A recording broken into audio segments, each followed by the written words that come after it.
Bismillahirrahmanirrahim. Assalamualaikum warahmatullahi wabarakatuh. Innal hamdalillah nahmaduhu wa nasta'inuhu wa nastaghfiruh wa na'udzu billahi min shururi anfusina wa min sayyiati a'malina man yahdihillahu fala mudilla lahu wa man yudlil fala hadiya lahu. Asyhadu an la ilaha illallah wa la syarika lahu wa asyhadu anna Muhammadan 'abduhu wa rasuluhu sallallahu alaihi wa ala alihi wa ashabihi ومن تبعهم بإحسان إلى يوم الدين وسلم تسليما كثيرا أما بعد. Hadirin para bapak ibu dan saudara-saudara sekalian, jamaah salat subuh yang berbahagia, rahimani wa iyyakum. Alhamdulillah pada kesempatan ini kembali kita mendapatkan kemudahan untuk duduk di majelis yang mulia ini untuk melanjutkan kembali faedah yang kita ambil dari kitab Al-Mawsu'ah Al-Manahi Asy-Syar'iyyah yang ditulis oleh Fadlatul Syekh Salim bin Aid Al-Hilali hafizallahu ta'ala. Kita masih ambil faedah dari larangan-larangan yang terkait dengan ilmu dari Kitabul Ilmi, dari kitab ini. Masuki bab yang ke-34 yaitu babun nahi anil imlali was-sa'amati fil mau'izah. Bab larangan dari membuat bosan dan jenuh dalam nasihat.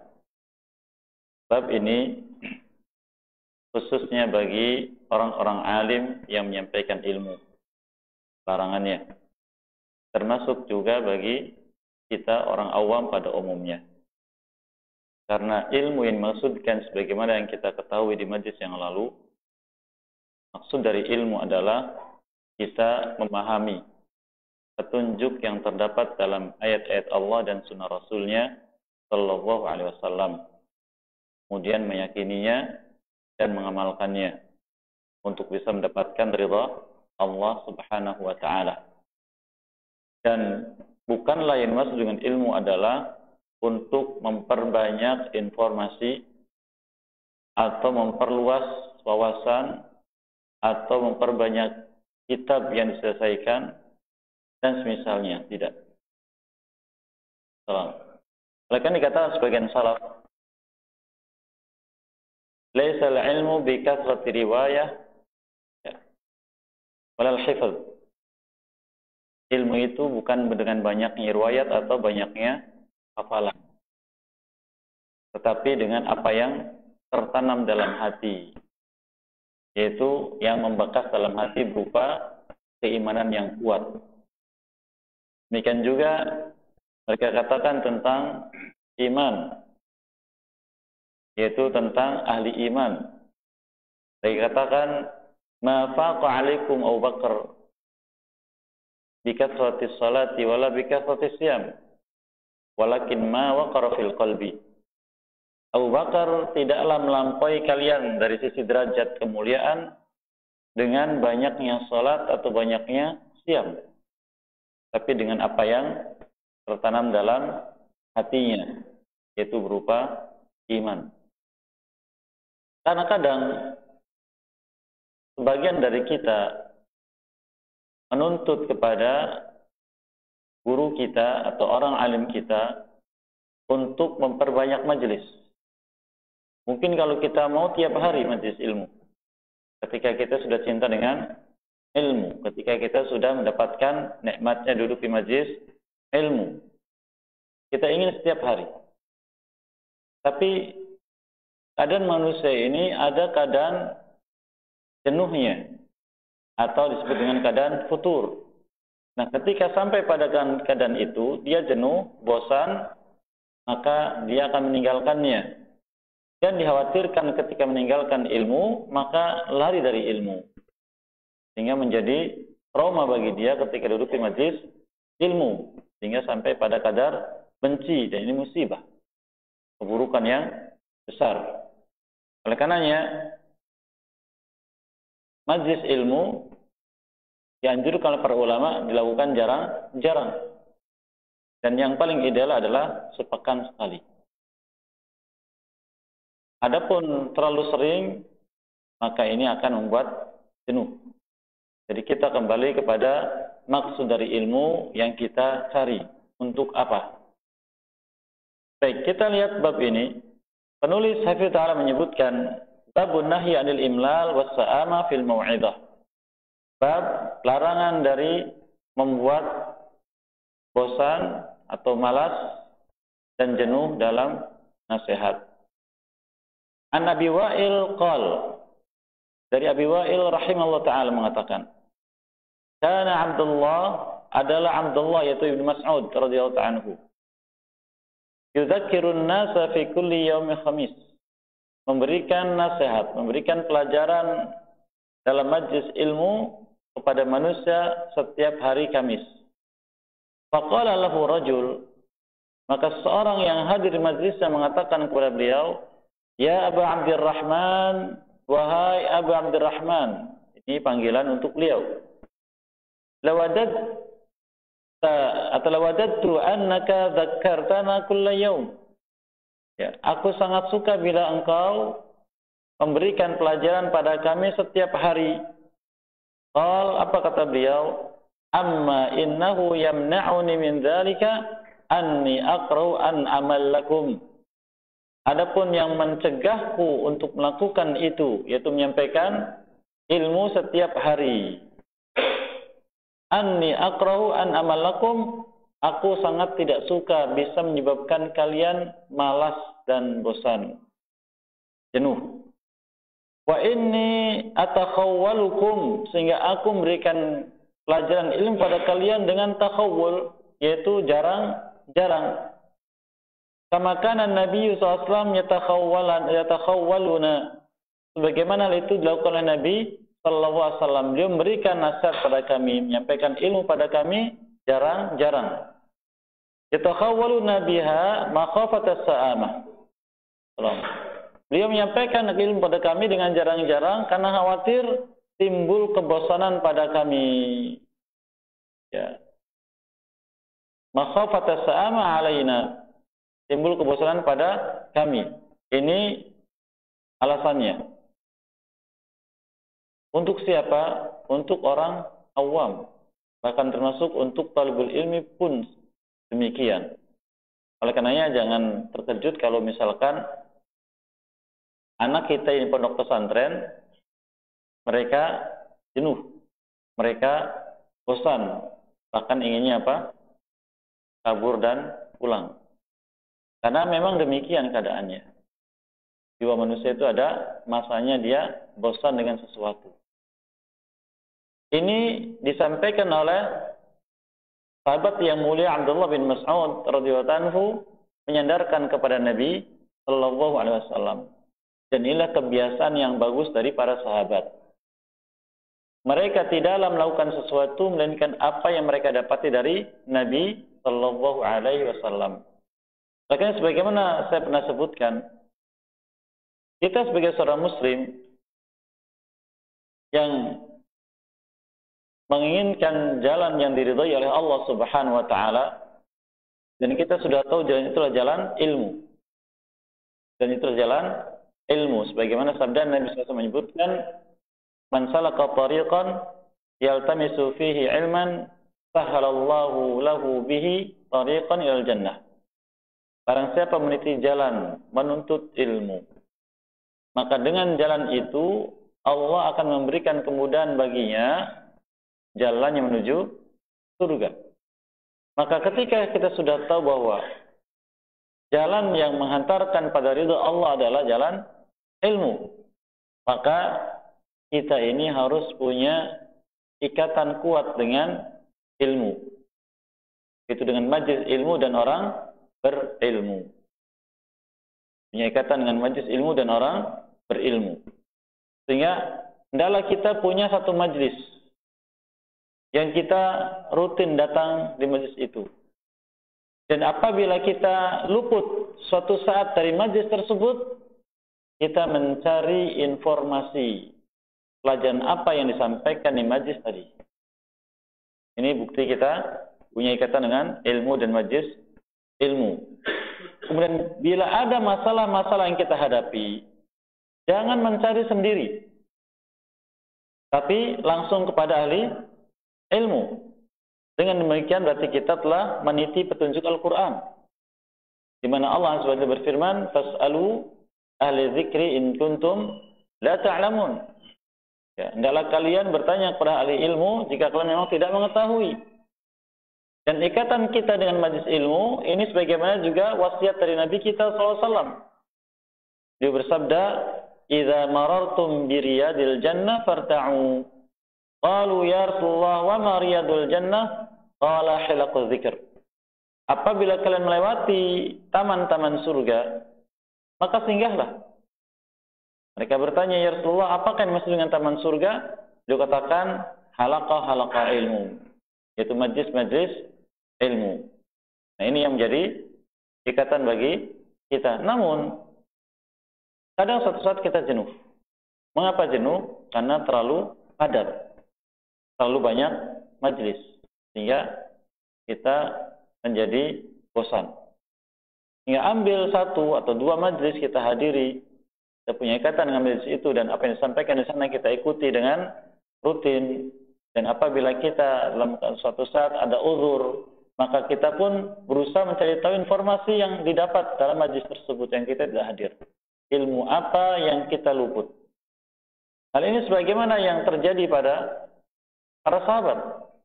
Di antaranya dikisahkan sendiri oleh Umar bin Khattab radhiyallahu anhu, beliau ketika awal hijrah, beliau yata'ahad ma'a jiranihi, yaitu punya kesepakatan dengan tetangganya. Apa kesepakatannya? Bergantian untuk duduk di majlisnya Nabi SAW. Dan bergantian untuk mencari nafkah. Hari ini beliau yang duduk di majlis ilmu, maka hari ini juga tetangganya mencari nafkah. Lalu mereka bertemu, lalu Umar radhiyallahu anhu berbagi ilmu kepadanya dan dia berbagi nafkah dengan Umar radhiyallahu anhu. Berbagi. Karena kerinduan terhadap ilmu, dan ini tanda yang baik. Dan apabila seorang hamba sudah ada ikatan hati dengan ilmu, ikatan hati dengan majlis ilmu dan dengan ahli ilmu, maka ini tanda kebaikan untuknya. Bagaimana hal itu diisyaratkan oleh Nabi kita sallallahu alaihi wasallam, "Man yuridillahu bihi khairan yufaqihu fid din." Barang siapa diinginkan oleh Allah mendapatkan kebaikan, maka dia jadikan faqih dalam agamanya.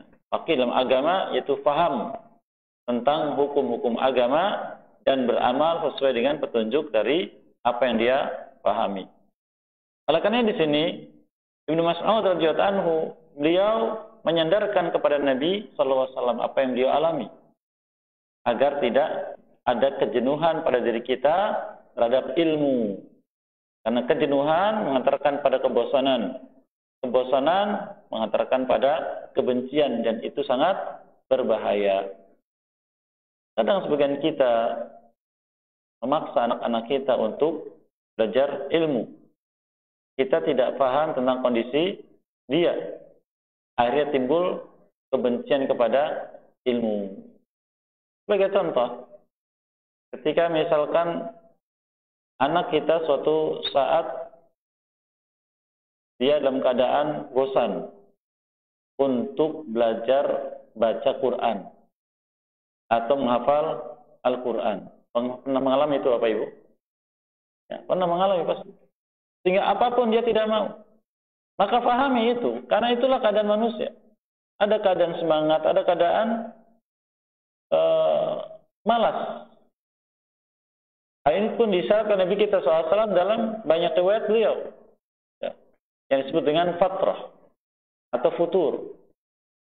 Maka ketika keadaan tersebut jangan kita memaksa, karena kalau terjadi akan tertanam padanya kebosanan, kemalasan, dan akhirnya kebencian. Ini bahaya.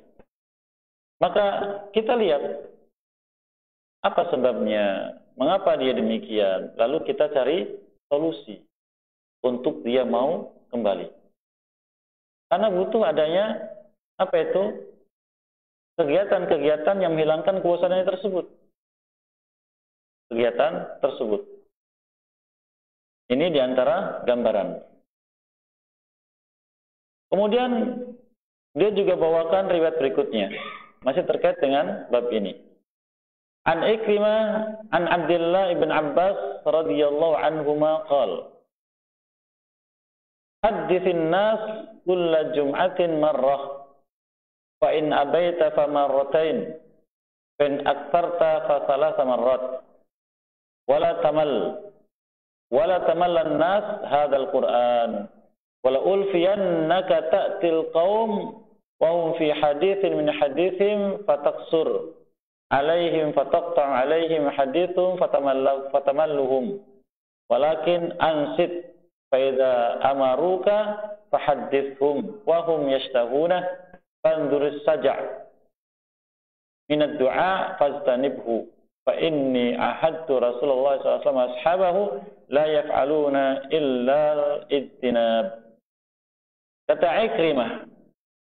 Ikrimah seorang tabi'in dari Abdullah bin Abbas radhiyallahu anhuma. Apa kata beliau? Sampaikan nasihat kepada manusia setiap Jumat sekali. Kalau tadi Ibnu Mas'ud setiap Kamis, jadi terserah kepada mau'id yang disepakati antara orang alim dengan jamaah. Seperti kita Sabtu ba'da subuh dan semisalnya. Jika mereka tidak cukup sekali, maka 2 kali. Ya.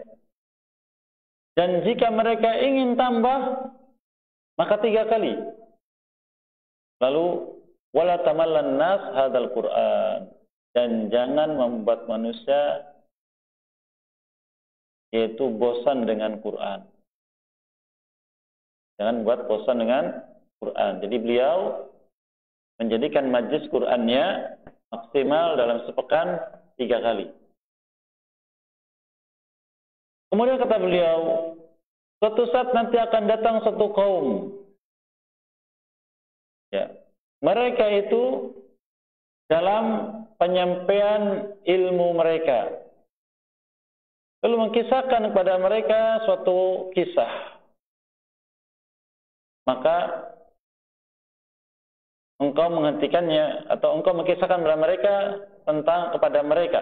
Engkau mengkisahkan kepada mereka. Lalu engkau menghentikannya pada mereka.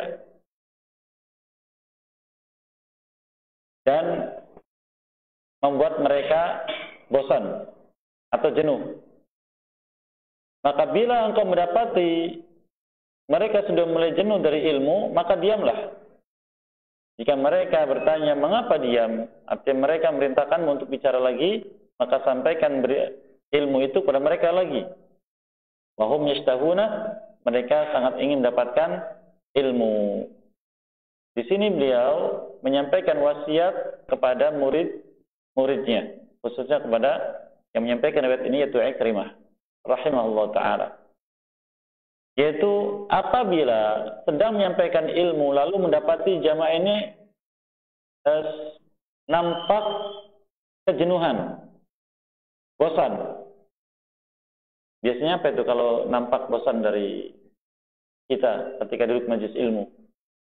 Kadang ada yang main bolpen atau mencatat tapi bukan catatan ilmu, gambar, atau kalau sekarang sibuk dengan medsosnya gitu kan, atau ngantuk, atau dia mendengarkan tapi sambil bertopang dagu dan memejamkan mata, atau ada juga yang bercanda. Itu berarti mereka sudah bosan, sudah jenuh, atau ngobrol bisik-bisik sesama mereka, maka diam. Ini metode yang diajarkan oleh salaf kita dahulu, khususnya untuk orang alim. Diam, jangan lanjutkan penyampaian ilmu. Nah, ketika dia mereka terkejut. Mengapa ini alim kita diam? Mengapa guru kita diam? Nah, akhirnya yang ngantuk bagaimana? Terbangun. Yang sedang sibuk dengan dirinya berhenti. Semuanya, ada apa ini? Lalu bertanya, kenapa berhenti? Kalau sudah begitu berarti mereka ingin lagi, kasih lagi. Jadi menyampaikan ilmu juga ada metodenya. Metodenya bukan tingginya suara, rendahnya suara dengan gaya gerak begini dan begitu, bukan. Walaupun tidak dilarang. Selama itu membantu adanya perhatian terhadap ilmu dan juga pemahaman yang lebih dalam tentang ilmu. Tapi di sini ada faedah bahwa pendengaran itu ada jenuhnya. Sehingga perlu adanya hal-hal yang menjadi selingan walaupun sekedar diam. Kemudian beliau berwasiat lagi, fanzuris saja. Lihatlah saja. Saja itu ucapan yang diatur dalam bentuknya. Seperti bahasa kita ada sajak ya, macam puisi. Dengan susunan kata demikian, akhirnya begini. Ya, atau dalam bahasa Arab namanya nasyid atau syair. Yang diucapkan dalam bentuk doa. Jadi doanya dibentuk sajak, dibentuk syair. Misalkan, Ya Rahman, Engkau Maha Pengampun. Hamba butuh ampunan, hamba butuh darimu ampunan. Nah, dibikin sajak. Yang belakangnya sama semua hurufnya. Hindari, kata beliau. Fajtanibu, jauhi berdoa dengan kata-kata bentuknya syair atau sajak. Fa inni ahadtu Rasulullah SAW ashabahu, karena aku mendapati Rasulullah SAW dan para sahabatnya la yaf'aluna, tidak melakukan itu illa ijtinab, dan kan menjauhi sajak. Sehingga doanya wajar keluar dari hati. Ya, kalau kita perhatikan doa-doa dalam Al-Quran, juga doa-doa dalam sunnah yang disampaikan oleh Nabi kita SAW, maka doa mengalir sesuai dengan tabiatnya, yaitu tidak dibikin-bikin. Apa yang dibutuhkan, maka itu yang diucapkan. Ya, walaupun tidak dilarang secara penuh apabila memang itu tidak menyimpang. Terus contohnya dalam Al-Quran Allah sebutkan, Rabbana hablana min azwajina wa dzurriyyatina qurrata a'yun waj'alna lil muttaqina imama. Demikian contoh.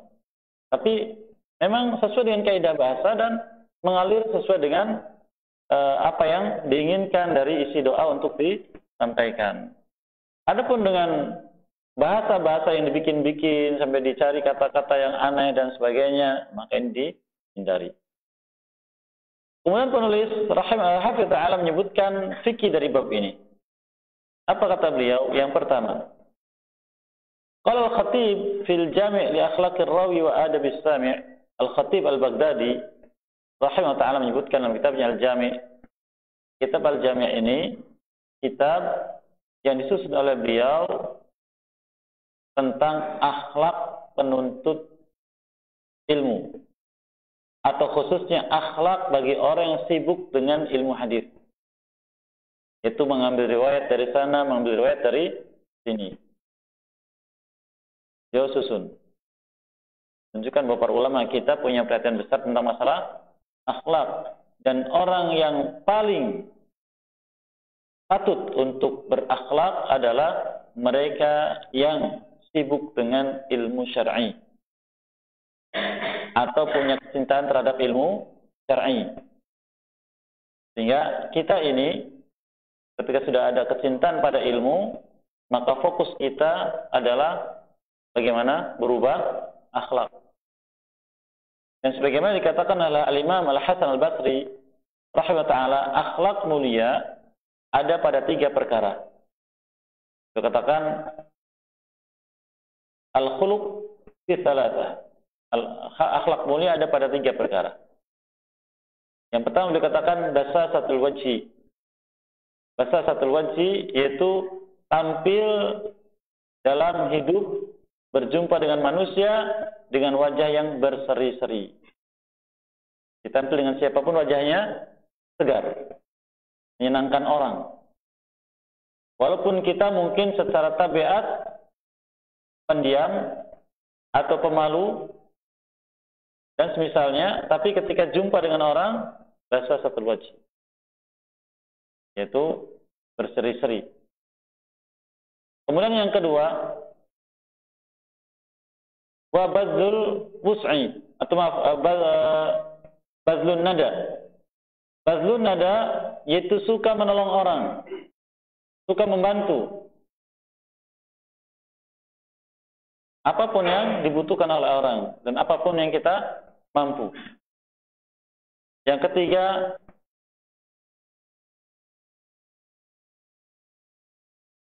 basasatul wajhi wa badzlun nada wa qaful adza, dan menahan diri dari menyakiti orang, baik dengan lisan atau dengan perbuatan. Kadang sebagian kita, Allah berikan tabiat pada diri kita, ucapan kita itu ucapan yang selalu membuat orang tersakiti. Saya mengenal beberapa orang begitu. Kalau bicara mesti merendahkan orang lain, atau menyakiti orang lain, atau mengangkat aib orang lain, ada seperti itu. Kalau dinasihati walaupun halus, akan lebih keras lagi ngomongnya. Ada begitu. Walaupun sudah mengaji. Tabiat.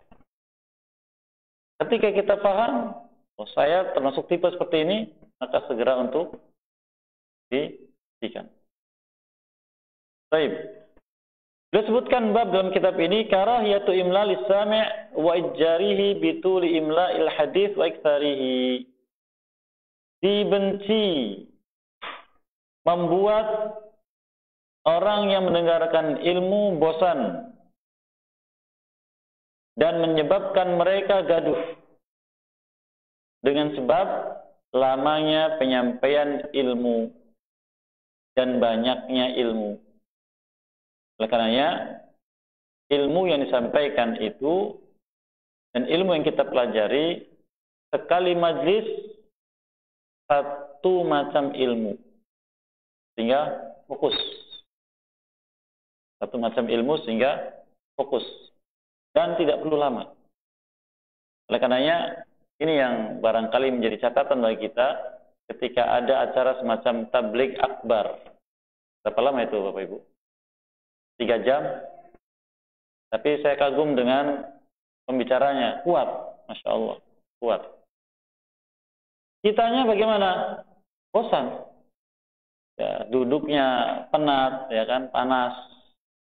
Kemudian haus. Kemudian banyak keluhan-keluhan, hingga bosan. Sehingga apalagi kalau kita tanya tadi apa pembahasannya, apa ya? Nah, kabur. Sehingga ilmu itu cukup 1 jam itu sudah maksimal. Karena kalau kita menyampaikan ilmu dan kita tidak mencatat, yang akan kita tangkap hanya yang sekian menit. Oleh karena saya sering sampaikan, apabila kita duduk di majelis ilmu, tujuan kita adalah mendapatkan ilmu. Maka fokuskan ilmu yang sedang dibahas di majelis itu. Apa pembahasannya? Maka untuk mendapatkan ilmu, pertama, pahami makna dan maksud dari apa yang dibahas. Contohnya sekarang, bab larangan dari membuat jenuh dan bosan dari ilmu. Maka berarti babnya adalah ini. Apa maksudnya? Yaitu adanya larangan untuk menyampaikan ilmu yang membuat orang lain bosan. Kemudian apa nasnya? Mesti ada nas. Karena suatu perkara dikatakan ilmu bila ada nas. Dalam majlis apapun. Ya, kita misalkan dalam majlis tajwid, apa yang dibahas? Dibahas misalkan iqlab. Apa itu iqlab? Kemudian, mengapa perkara ini dikatakan penting, yang menjadi ilmu? Masih ada dasar hukumnya. Kemudian yang ketiga, apa faedahnya? Kita belajar sifat salat, maka apa itu sifat, apa itu salat? Apa dasar hukumnya dari ayat atau dari sunnah, kemudian faedahnya apa. 3 perkara ini yang kita fokuskan. Dengan ketiganya kita dapat ilmu. Karena dalam majelis ilmu mesti ada faedah-faedah, ada semacam kisah yang buat kita mungkin tertawa atau buat kita sedih dan semisalnya. Tapi intinya 3 perkara tadi. Maka dapatlah ilmu. Makanya majelis ilmu tidak perlu waktu lama. Dan di antara sunnah Nabi kita SAW, beliau mensyariatkan adanya khutbah Jumat dalam rangka mau'izah, menyampaikan ilmu. Kemudian dia menyebutkan bahwa di antara tanda kefakihan seseorang adalah memendekkan khutbah, memanjangkan sholat. Coba yang kadang khutbah Jumat, perhatikan tidak kondisi jamaah yang duduk mendengarkan khutbah. Kadang tidak memperhatikan. Kenapa? Karena khutbahnya seakan-akan dipaksakan. Atau kadang ada rasa grogi atau macam-macam sehingga tidak melihat jamaah. Lihatnya ke atas, ke kanan, ke kiri, sehingga tidak perhatian dengan jamaahnya. Dia tidak lihat bagaimana jamaah yang di depannya, bagaimana yang di belakang, bagaimana di kanan, bagaimana di kiri. Yang di kanan ngantuk, yang di kiri tidur, yang di tengah ngobrol. Itulah keadaannya. Mengapa jenuh? Jenuh. Sehingga khutbah Jumat itu cukup 10 menit, 15 menit. Tapi kalau panjang bagaimana? Sudah bikin bosan dan ngantuk. Termasuk juga majelis ilmu. Demikian. Apa yang beliau katakan? Yan bagilil muhaddits an la yutil al majlis alladhi yarwihi. Hendaknya orang yang menyampaikan hadis, sama ilmu, untuk tidak memperpanjang majlis, yaitu membuat lama majlis yang dia meriwayatkan hadis di sana. Dan di sini kita berarti menyampaikan ilmu. Bal yaj'aluhu mutawassitan wa yaqtasidu fihi. Bahkan hendaknya mutawassit, yaitu sedang saja. Lama tidak, singkat juga tidak. Hadaran min sa'amatis sami' wa malalihi. Waspada dari kejenuhan dan kebosanan yang menimpa orang yang hadir di majelis ilmu. Wa yuaddi ila futuri 'ani talab wa kasalihi, sehingga menghantarkan pada kejenuhan seterusnya dari belajar ilmu dan kemalasannya. Ini bahaya. Jadi yang sampai menjadi sebab orang lain malas. Tsumma nukila 'anil mubarrid qawluhu. Kemudian menyebutkan ucapan yang lain, yaitu al-mubarrid rahimahullah ta'ala. Man atala al-haditsa wa aktsara al-qawla faqad 'arrada ashabu lil malal wa su'il istima'. Maka barang siapa memperpanjang hadis, yaitu perpanjang penyampaian ilmu dan memperbanyak ucapan dalam majlis ilmu, berarti telah menyampaikan kepada orang-orang yang hadir di majlis, menghantarkan mereka kepada kemalasan dan su'il istima', mendengar dengan tidak baik. Ya, tidak baik, akhirnya sibuk sendiri ya untuk menghilangkan kejenuhan dan kebosanan. Quli an yada'a min hadithihi fadlatan yu'adu ilaiha.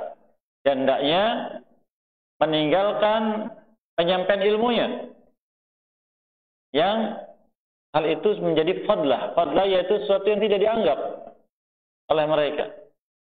Yu'adu ilaiha, kemudian menyebabkan orang lain kembali kepadanya. Jadi tidak apa-apa menghentikan pembahasannya, apakah dengan diam seperti disebutkan oleh Ibnu Mas'ud yang sudah kita lewati radhiyallahu anhu, atau dengan kisah-kisah selingan atau semisalnya. Dan ini metode Al-Quran. Metode Al-Quran. Sebagai contoh, Allah Azza wa Jalla menyebutkan di surat, nah ini contoh, surat An-Nazi'at. Di surat An-Nazi'at, Allah Ta'ala menyebutkan di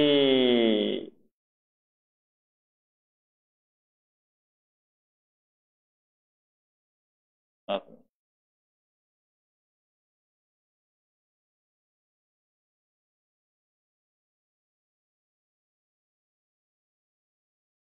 menyebutkan di surat An-Nazi'at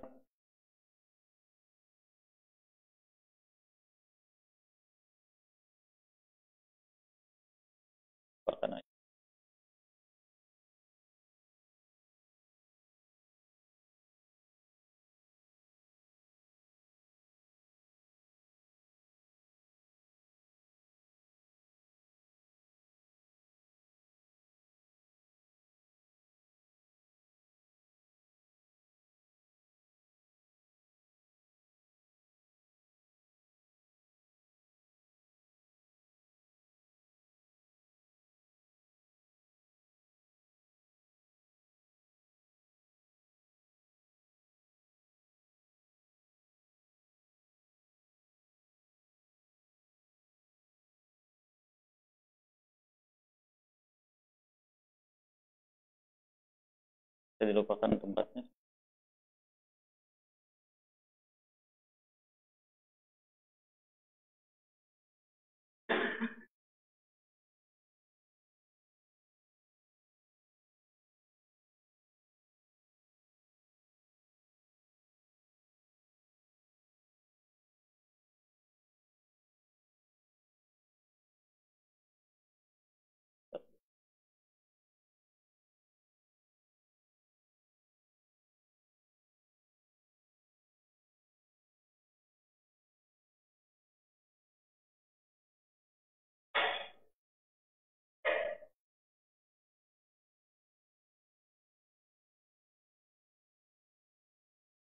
Maaf, lafadznya saya dilupakan. Al-muhim bahwa menyelang penyampaian nasihat dengan sesuatu yang menghilangkan kebosanan dari majlis itu diperlukan, dibutuhkan untuk menghilangkan kebosanan. Apakah dengan diam atau dengan menyampaikan semacam nasihat lain atau kisah atau semisalnya, ini diperlukan. Kita lanjutkan faedahnya sedikit lagi.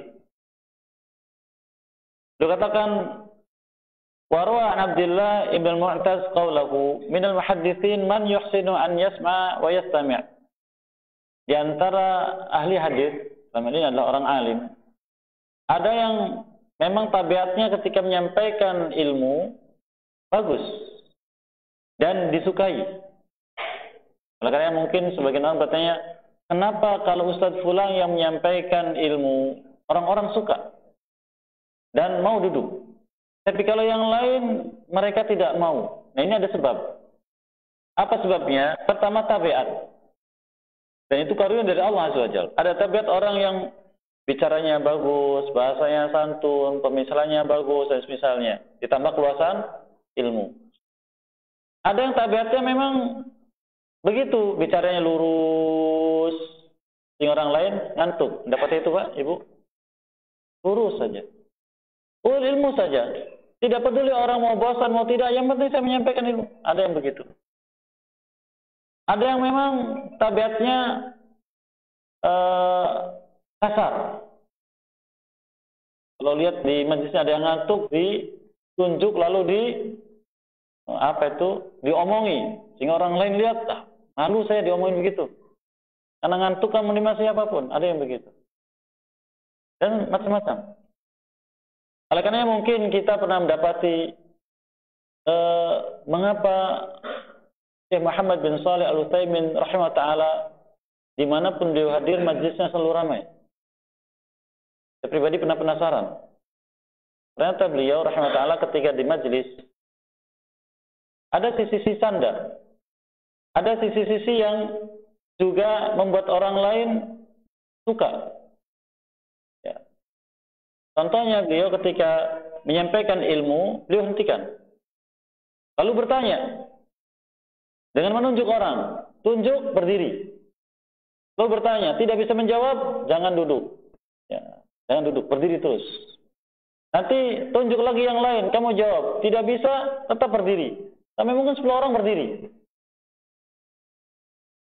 Lalu siapa yang bisa angkat tangan? Walau anak kecil berdiri jawab, bisa suruh maju depan. Kamu lebih berhak untuk duduk di depan. Nah, begitu.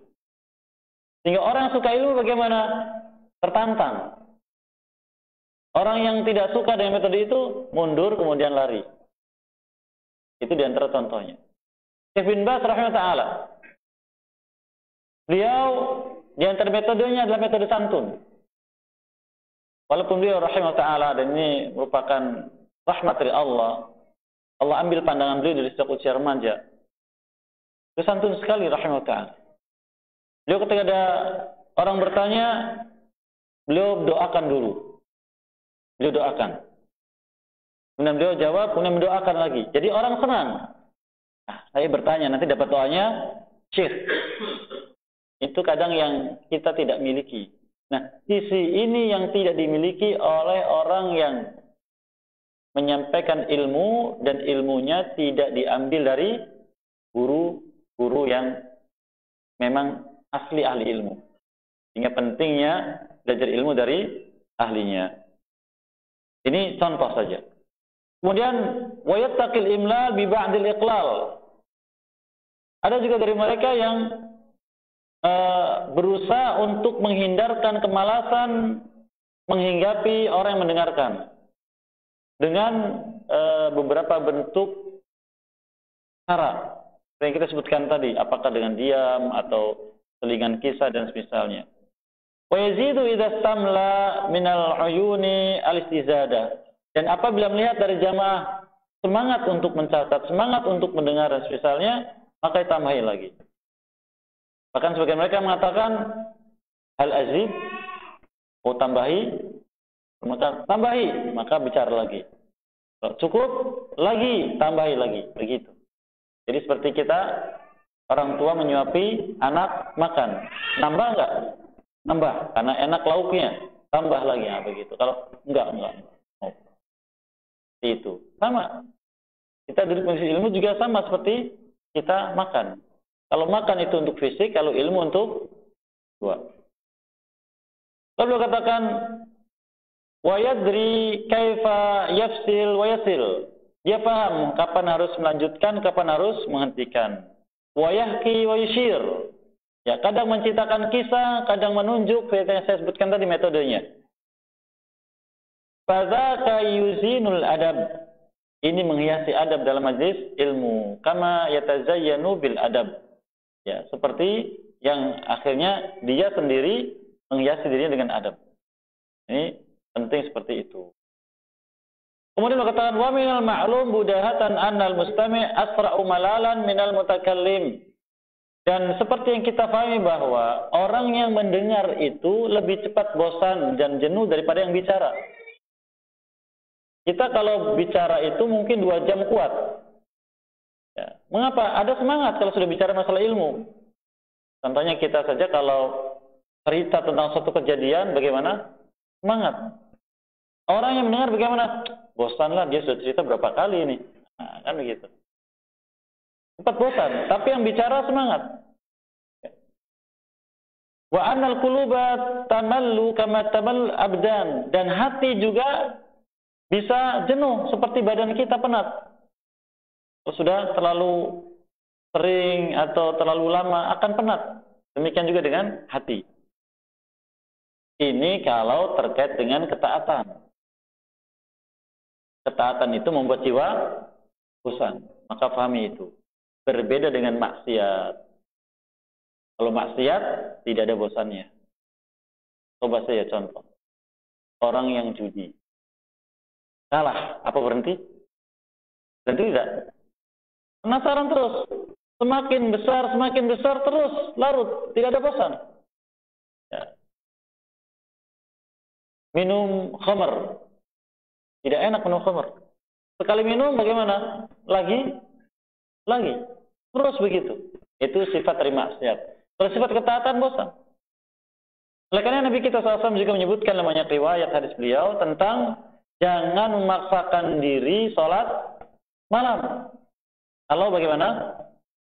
Ngantuk. Jangan sampai kita baca sesuatu maksudnya ternyata ucapannya lain. Lalu bagaimana? Istirahatkan dulu agar tidak penat. Kalau sudah kembali, sholat lagi. Nah begitu. Itu sifat dari jiwa kita dan badan kita dalam ketaatan. Ada masanya. Sehingga harus kita pahami. Kemudian beliau katakan, walidzalika istahabbul isti'mal turufal hikmah litarwihi 'anil qulub lima wurida 'anil zuhri. Oleh karenanya sangat disukai bagi siapapun yang biasa menyampaikan sesuatu pada manusia, baik itu sebagai guru atau orang tua atau apapun, maka menyelingi sesuatu dengan hal-hal yang tidak terkait dengan apa yang sedang kita bicarakan. Ya. Kemudian beliau katakan seperti yang disebutkan dari Az-Zuhri rahimahullah taala, kana rajulun jalisu ashab Rasulullah SAW yuzakiruhum. Ada seorang duduk bersama para sahabat Rasulullah SAW. Ya. Dan bermuzakkar dengan mereka, yaitu belajar ilmu.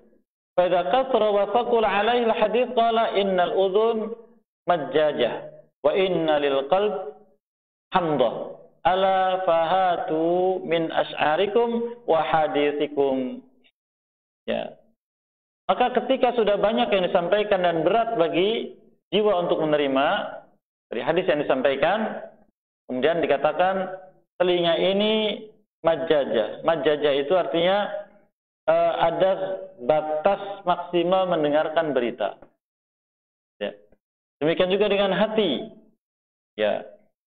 Ada semangat, ada masa lemahnya. Lalu beliau katakan, ala fahatu min asy'arikum. Coba sekarang ada yang bisa bacakan syair, bacakan syair. Atau cerita-cerita. Nah ini selingan. Nah ini dilakukan oleh para sahabat Nabi SAW dahulu ketika di majlis ilmu. Lidzalika kana Zuhri idza su'ila 'anil hadits yaqul ahmiduna. Karena Imam Zuhri rahimahullah menyebutkan atau apabila beliau ditanya tentang hadis, beliau katakan ahmiduna. Artinya beri kita semangat untuk belajar ilmu. Qala Muhammad bin Abdul Wahhab rahimahullah wa dzalika annal ibil tur'a khullah wa huwa ma khala minan nabat fatas'amuhu fatur'al hamad wa huwa syaurik fa idza akalat minhu ishtahatil khulla faturaddu ila khulla walidzalika qala ahmiduna ay akhlitu bil hadithi ghairil hadithi hatta tatafattahun nafas. Kemudian beliau katakan di sini dari Muhammad bin Abdul Wahhab menyebutkan tentang onta. Seekor onta apabila digembalakan di tanah tandus, dia bosan akan mencari tanah berumput. Dan apabila digembalakan di tanah berumput, dia akan bosan mencari tanah tandus. Sehingga pengembala yang paham tentang onta ini, kadang ke tanah tandus, kadang ke tanah berumput. Itu sifat hewan, termasuk juga kita, jiwa manusia. Maka hendaklah seling-selingi dalam bermajlis. Ini barangkali faedah yang bisa kita ambil dari bab ini. Nah, tentunya disampaikan oleh beliau di sini khusus bagi orang alim dan juga bagi kita yang butuh pada ilmu agar tidak monoton pada satu perkara dalam ilmu sehingga membuat kita bosan. Karena kalau sudah bosan akan jenuh dan akhirnya bagaimana? Akan meninggalkan ilmu karena benci pada ilmu, dan ini sangat berbahaya. Karena agama kita adalah agama ilmu dan amal, bukan sekedar agama amal, dan kita senantiasa butuh kepada ilmu yang mengantarkan kita pada kemuliaan. Semoga Allah Azza wa Jalla memberikan kita kemudahan untuk bisa mengambil banyak faedah dari ilmu yang disampaikan oleh ahlinya dan menjadikan kita istiqomah di atas jalannya dan jauhkan dari penghalangnya dan hal-hal yang buruk yang mengantarkan kita kepadanya, serta Allah menjadikan kita orang-orang yang dimaafkan dan diberkahi. Wallahu a'lam. Barangkali ada yang ingin disampaikan, dipersilakan Bapak Ibu. Silakan Pak, belakang dulu. Waalaikumsalam.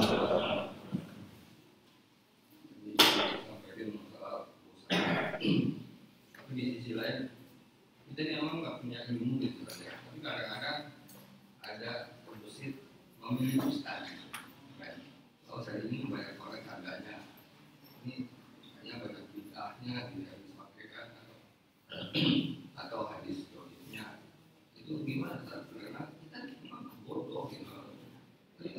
menilai, orang kan menilai. Baik. Gimana kan? Baik, barakallahu fikum. Yang namanya memilih guru penting. Al-Imam Az-Zarnuji rahimahullah ta'ala, beliau menyebutkan dalam kitabnya Ta'lim Muta'allim, orang yang belajar ilmu, sebelum dia belajar ilmu, yang harus dia lakukan pertama, memilih guru. Memilih guru. Mengapa? Karena guru itu akan berdampak kuat kepada kita. Dalam segala hal. Dalam semangat ilmu, dalam semangat amal, dalam akhlak, dalam adab, dalam segala hal. Berdampak kuat. Karena kalau kita dapati para sahabat radhiyallahu anhum ketika menyampaikan sesuatu, dia katakan demikianlah Nabi SAW dulu. Punya dampak kuat. Sehingga penting memilih guru pertama kali. Yang bagaimana? Yang pertama, akidahnya lurus. Yang kedua, dia orang yang terlihat ketakwaannya. Yaitu apa yang dia sampaikan, dia amalkan.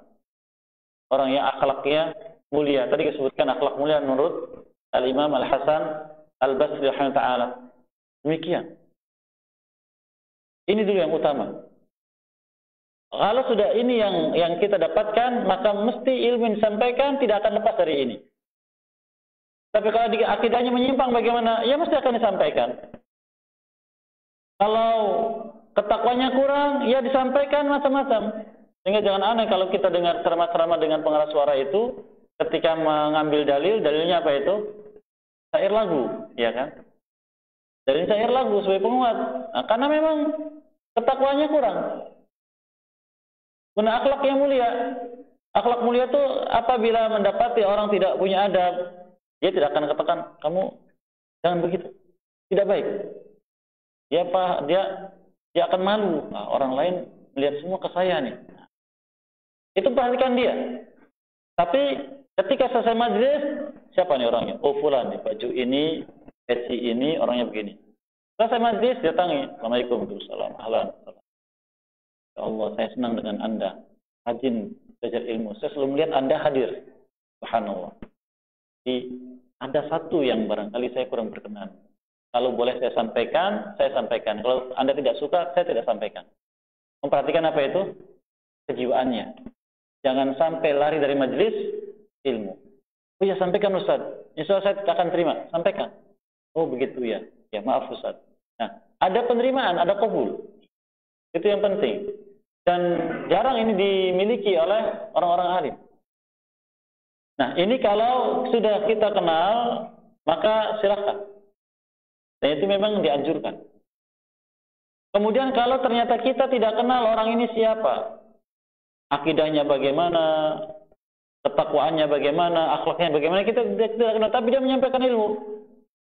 Maka bagaimana kita untuk bisa memfilternya dari apa yang dia sampaikan? Sedangkan kita awam tidak punya batasan kriteria untuk menyaring ilmu itu.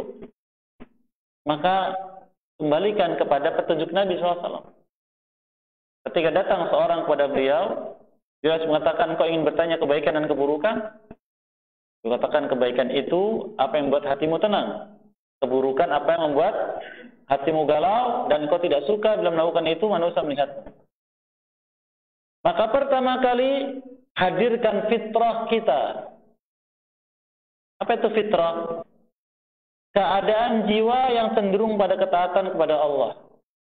Itu ada pada setiap orang. Yang kedua, akal kita. Itu akal sehat, karena akal sehat itu menguatkan kebenaran. Ini aneh sih, hadis-hadisnya aneh. Ya. Sesuatu yang mungkin tidak sesuai dengan jiwa kita. Maka jangan langsung tolak. Fitrah kita tidak menerima, akal kita tidak menerima, jangan langsung tolak. Tapi ini isyarat. Kalau ini tidak boleh didengarkan. Satu lagi yang jadi patokan, apakah bisa diterima atau tidak? Yang kita sebutkan tadi di majelis, yaitu kita punya orang alim yang menjadi sandaran kita dalam ilmu. Ini yang jarang kita lakukan. punya satu orang alim minimal yang jadi sandaran ilmu, agar informasi ilmu apapun dari siapapun, dari manapun tidak langsung kita ambil, tidak langsung kita amalkan, tidak. Tapi kita ambil, kita sampaikan kepada orang alim ini, fulan, Ustaz fulan, saya baca di blog ini, saya baca di buku ini, saya dapatkan di majlis itu begini, begini, begini. Kira-kira bagaimana? Kalau dikatakan, oh itu yang bagus. Fulan saya kenal, dia insya Allah aman. Itu jaminan. Seperti yang terjadi pada salaf kita dahulu. Pada zaman Imam Ahmad rahimahullah, ada seorang muridnya datang minta izin. Karena Imam Ahmad sebagai gurunya, orang alim yang jadi sandaran dalam ilmu. Bolehkah aku duduk di majlisnya seorang alim pada zaman itu, yang terkenal juga, yaitu Al-Harith Al-Muhasibi rahimahullah ta'ala. Dia juga ahli hadis. Namun beliau cenderung pada sufi, tapi tidak seperti sufi zaman sekarang, tidak. Sufinya masih lurus dalam masalah kejiwaan, nasihat, akhir dan sebagainya. Tapi ternyata cenderung pada ilmu kalam. Ilmu kalam itu mentakwil sifat Allah Azza wa Jalla. Kata Imam Ahmad, bolehkah aku duduk di majlis dia? Imam Ahmad rahimahullah belum tahu, walaupun sudah tahu namanya fulan, tapi baru sekedar mendengar saja. Dan hal-hal yang negatif tentang dia, tapi belum tahu pasti. Bolehkah? Kata beliau, coba, bolehkah aku duduk di majlisnya? Tanpa diketahui oleh siapapun. Siapkan tempat khusus. Maka disiapkan. Lalu beliau datang sebelum yang lain datang. Dan kebiasaan orang sufi dari dulu, kalau acara nasihat di tengah malam. Kalau kita namanya apa itu? Malam bina iman takwa katanya. Apa singkatannya? Mabit. Nah, itu biasanya orang sufi dari zaman dulu. Beliau dengarkan, beliau menangis, bahkan diriwayatkan sampai pingsan. Karena luar biasa isi nasihatnya. Ketika selesai ditanya, ya Abdillah, bagaimana? Boleh aku duduk di majlisnya? Jangan. Bagaimana menurut dia? Bagus. Lihat, memuji orang lain, orang alim. Tapi jangan duduk di majlisnya. Tidak dikatakan, oh fulan begini, begini. Tidak diungkapkan aibnya. Cukup bagi pribadi. Fulan begini, cukup. Tapi kepada muridnya, jangan duduk di majlis dia. Dia penasaran, kenapa? Nah, nanti akan tahu sendiri. Nah, inilah etika orang alim. Jangan mengungkap aib orang alim yang lain. Khawatir itu hasad. Karena itu yang diinginkan syaitan, menimpakan hasad kepada sesama orang alim. Jangan. Jadi perlu kita punya orang alim yang menjadi sandaran ilmu. Begitu Pak. Memilih guru diperlukan. Wallahu a'lam bishawab. Silakan.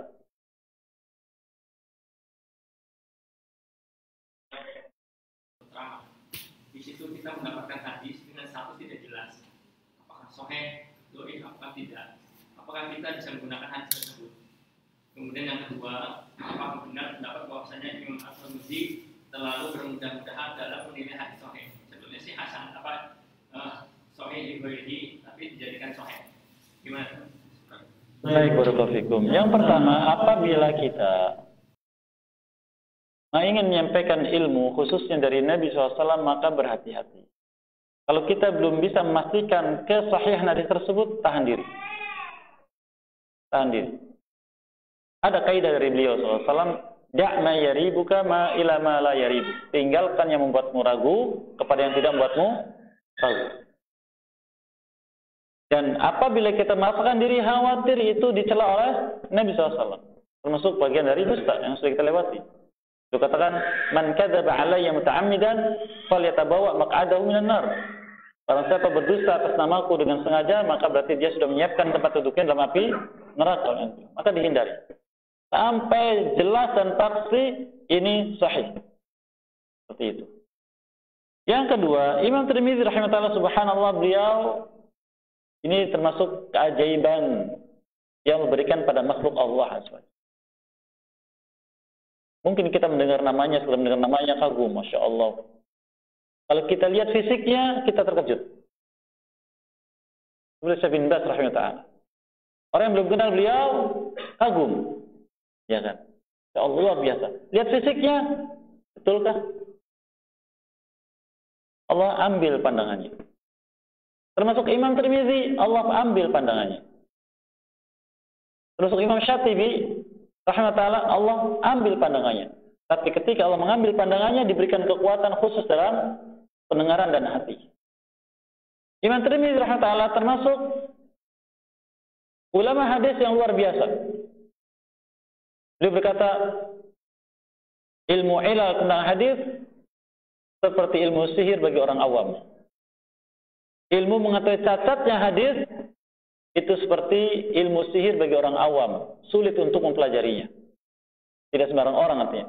Siapapun yang sibuk dalam ilmu hadis belum tentu dia paham ilmu mencari tahu cacatnya hadis.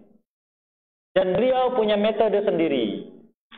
Hanya orang yang tidak kenal ulama kita menyimpulkan.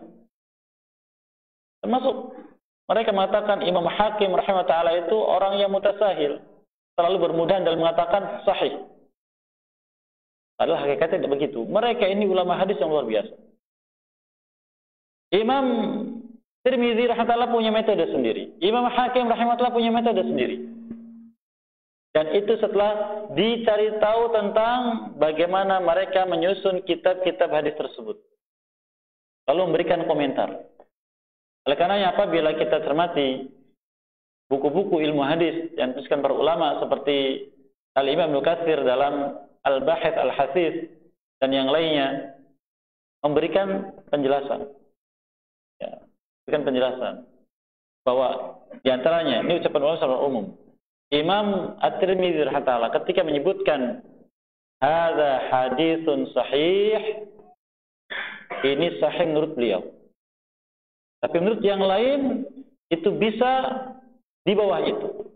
Tapi minimalnya makbul, bisa diterima. Tapi kalau mengatakan hasanun sahih, nah ini yang bikin ragu. Karena ulama lain tidak menyebutkan itu kecuali beliau.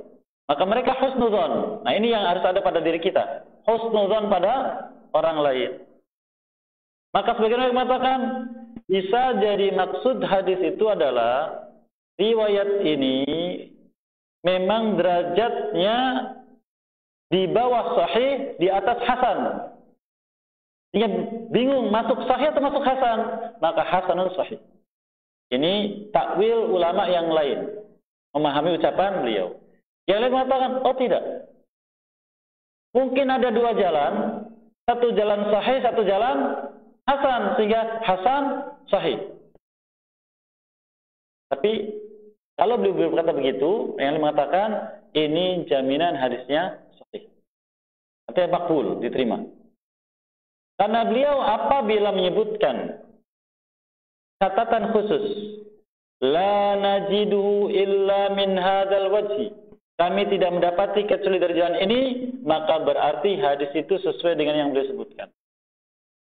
Hadza haditsun hasanun la najidu illa min hadzal wajhi. Berarti satu riwayat dan memang hasan.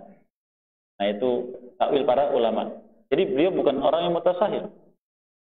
Berhati-hati sekali. Dan bahkan termasuk yang ketat bagi yang mengenalnya. Ada pun Imam Hakim rahimahullah sebagian mengatakan tadi mutasahil. Namun dijelaskan oleh sebagian ulama, metode Imam Hakim rahimahullah kitabnya bernama Al-Mustadrak. Mustadrak artinya mengumpulkan hadis-hadis yang luput oleh Imam Bukhari dan Muslim. Padahal hadisnya syaratnya beliau. Tapi luput tidak dimasukkan dalam kitabnya, maka dikumpulkan. Namanya Mustadrak, dikumpulkan. Dan metode beliau, rahmatullah kata sebagian ulama, dikumpulkan dulu, dibukukan, baru kemudian dikaji. Dikaji.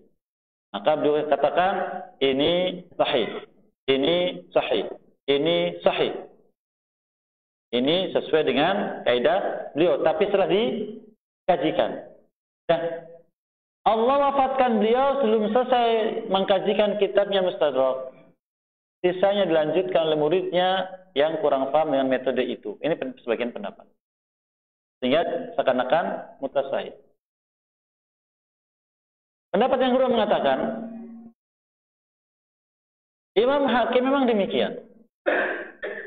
Karena melihat dari para periwayat. Sehingga apabila kita ingin mengetahui derajat hadis riwayat Imam Hakim rahimahullah, maka harus diikuti dengan pendapat ulama yang lain setelahnya, yaitu Imam Az-Zahabi rahimahullah. Imam Az-Zahabi rahimahullah termasuk keras dalam masalah riwayat, ketat.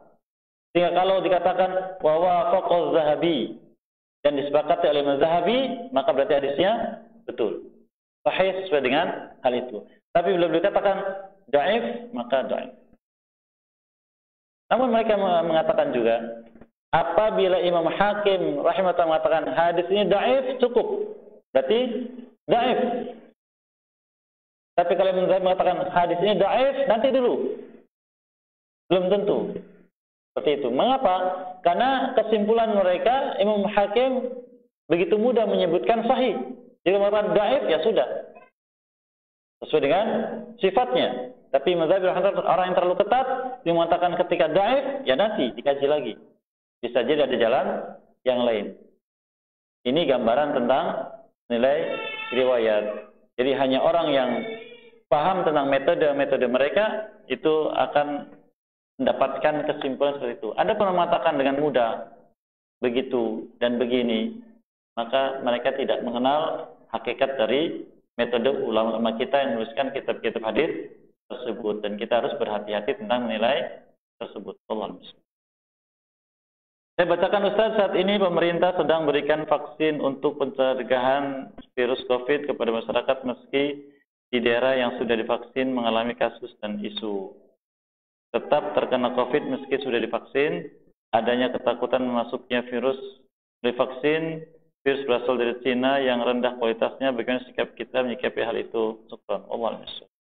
Terkait dengan masalah ini, yang pertama, sikap orang beriman, husnudzon kepada penguasanya. Selama penguasa ini menunjukkan pribadi seorang muslim. Apa cirinya? Ma aqama fikumus shalah. Selama dia masih salat, menegakkan salat. Ini husnudzon.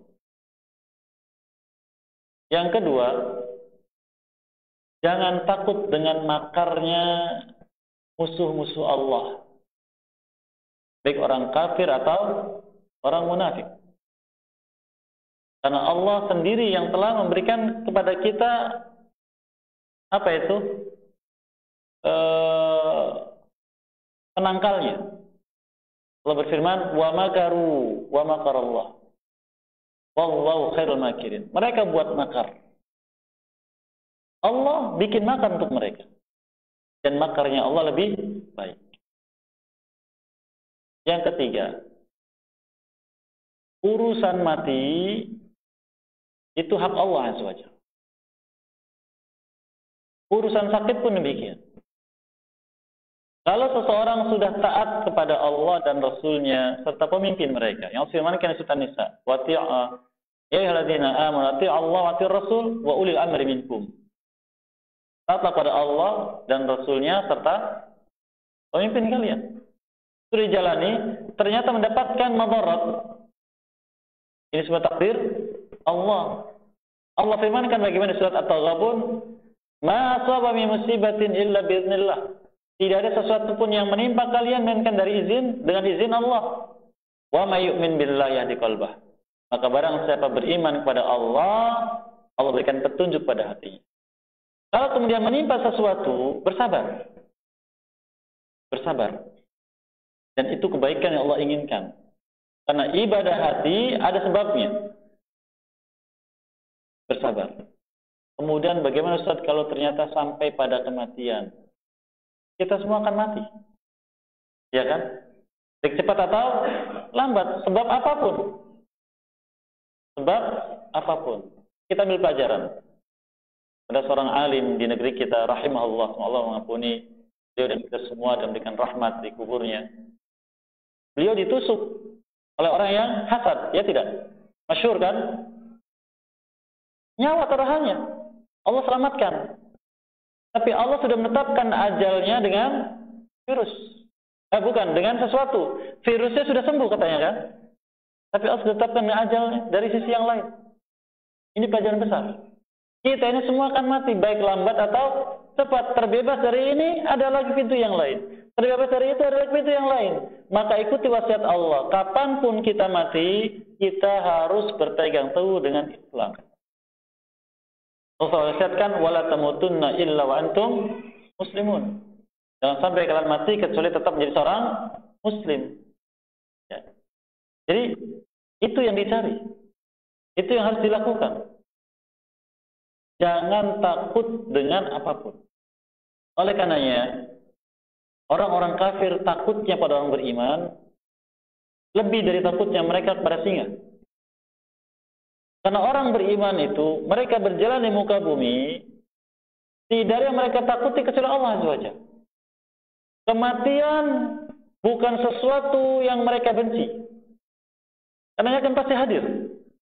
Tapi yang mereka khawatirkan adalah takut kalau kematian datang dalam keadaan tidak beriman. Zaman sekarang begitu mudahnya orang meninggalkan Islam. Ini yang ditakutkan. Sedangkan mereka mendapat orang beriman itu mati di atas iman, itu yang mereka inginkan. Sehingga kewalahan. Apa resepnya? Apa rahasianya? Sehingga yang terpenting di sini adalah bagaimana kita menguatkan iman kepada Allah Azza wa Jalla dan bisa istiqomah, dan ketika kematian datang kita tetap berpegang teguh dengan Islam. Dan memang sudah makar mereka. Maka semakin kuat iman, Allah akan berikan pertolongan. Dan pertolongan itu dua macam. Allah berikan pertolongan pada walinya, ada dua macam jenis pertolongan. Pertolongan yang pertama, terbebas dari makarnya musuh. Khalid bin Walid radhiyallahu anhu, ketika beliau menaklukkan Persia dan mendatangi kota-kotanya, sampai di suatu kota di sana dekat Kufah, beliau mendapati amirnya orang Nasrani kemana-mana bawa botol kecil. Ditanya, botol apa itu? Ini isinya racun. Kalau kaum muslimin menguasai negeri saya akan minum racun ini agar saya tidak disiksa. Subhanallah, seperti itu. Kami muslim, lihat apa yang dilakukan. Apakah begitu? Ya. Racun ini tidak ada manfaatnya untukmu. Maka mari sini. Diambil, diminum. Ya. Tapi beliau membaca zikir dulu. Diminum, beliau tidak mati. Dan itu termasuk karamah dari Allah Subhanahu wa Ta'ala. Dan beliau perang ke sana kemari mencari syahid, ternyata wafatnya di mana? Di tempat tidur karena sakit. Ini sebagai pelajaran. Dan yang lain, ini beliau ditolong oleh Allah Azza wa Jalla dengan tidak mati dalam medan pertempuran untuk mendapatkan kemenangan dan kemenangan menyebarnya Islam. Yang lain ditolong dengan diwafatkan. Dan ketika mati usia muda bukan aib. Ketika perang Badar ada anak muda yang mencari siapa? Abu Jahal. Yang satunya wafat, yang satunya selamat. Usia berapa wafatnya? Di bawah 20 tahun. Apakah hina? Tidak.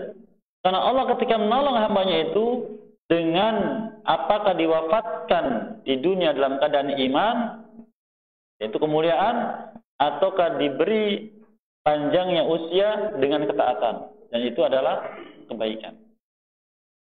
Oleh karenanya, ini yang harus kita tanamkan dalam jiwa kita.